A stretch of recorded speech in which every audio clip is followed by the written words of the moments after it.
Baik, Assalamualaikum warahmatullahi wabarakatuh. Perkenalkan, nama saya Muhammad Asadiq Raufa dari Universitas Internasional Batam dengan NPM 18466060. Kali ini saya di sini ingin menjelaskan mengenai pemangku wisata ekowisata bahari. Saya terdiri dari kelompok 2 orang, yaitu Jofiki Rahman dan saya Muhammad Asadiq Raufa.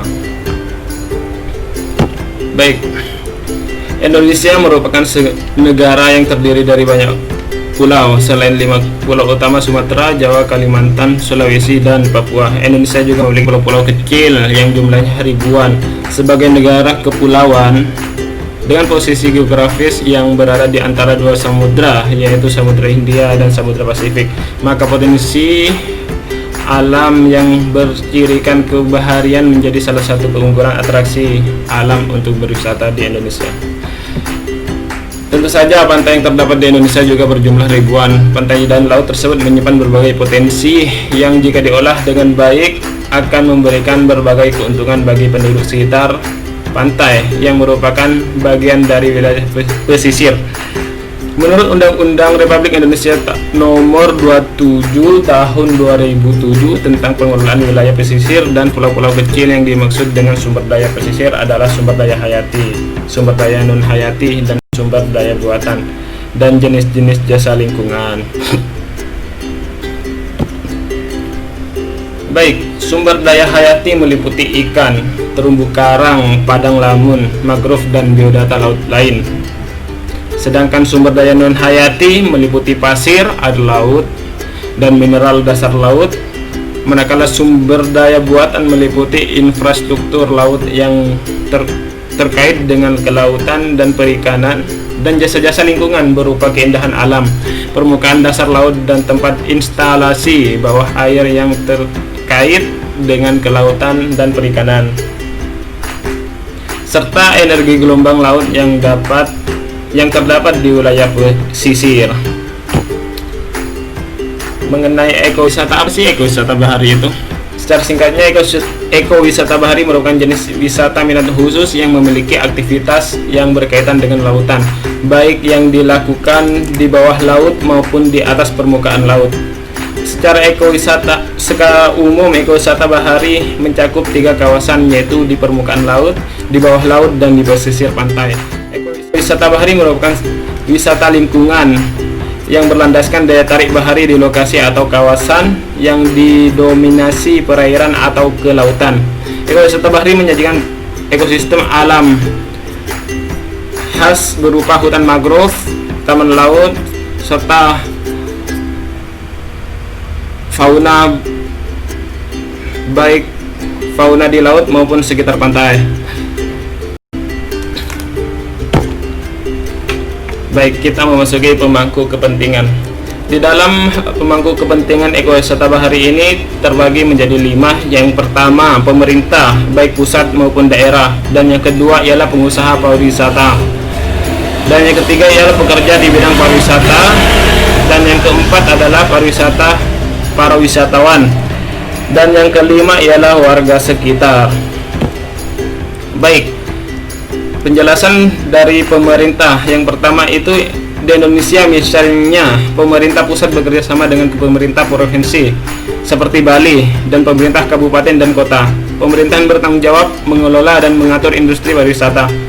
Pemerintah berhak mendapatkan pajak dari industri pariwisata. Baik, yang kedua, pengusaha pariwisata. Pengusaha di bidang pariwisata terdiri dari pengusaha di berbagai bidang. Antara lain adalah pengusaha perhotelan, pengusaha transportasi baik darat, laut maupun udara, pengusaha restoran, pengusaha jasa, travel, dan pengusaha periklanan.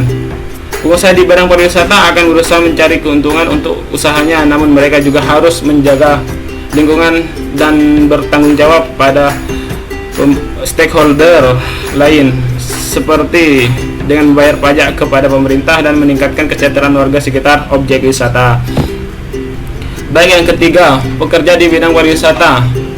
Pekerja di bidang pariwisata antara lain adalah pegawai hotel, koki restoran, dan pemandu wisata. Mereka bertanggung jawab untuk memberikan pelayanan yang terbaik untuk para wisatawan dan berhak untuk mendapatkan gaji dan pendapatan yang layak.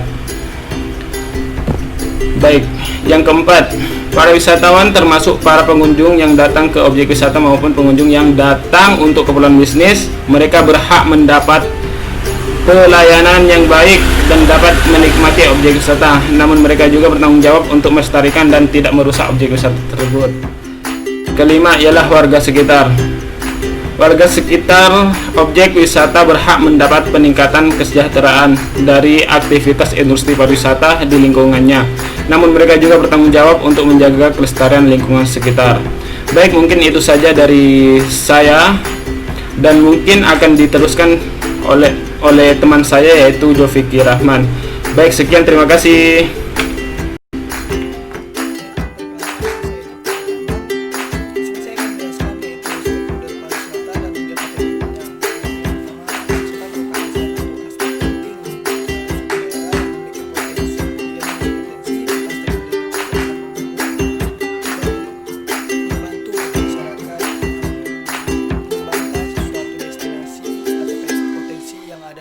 Daerah atau tempat wisata tersebut.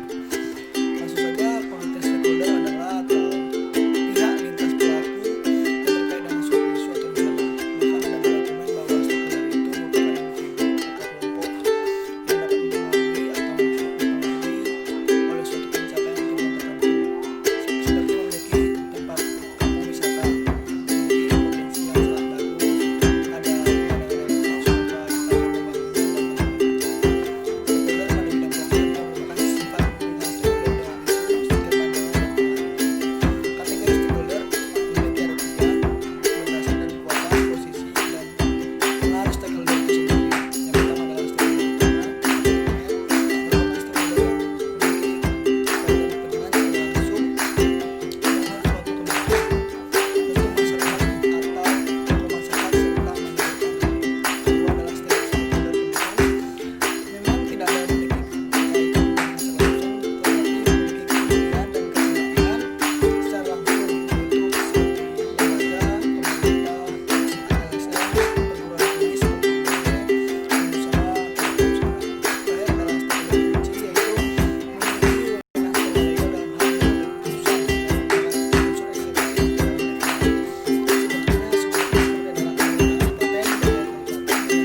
Baik, mungkin itu saja dari saya, Muhammad Hasan Aufa, dan teman saya Jofiki Rahman. Jangan lupa like, komen, dan subscribe. Sekian, terima kasih.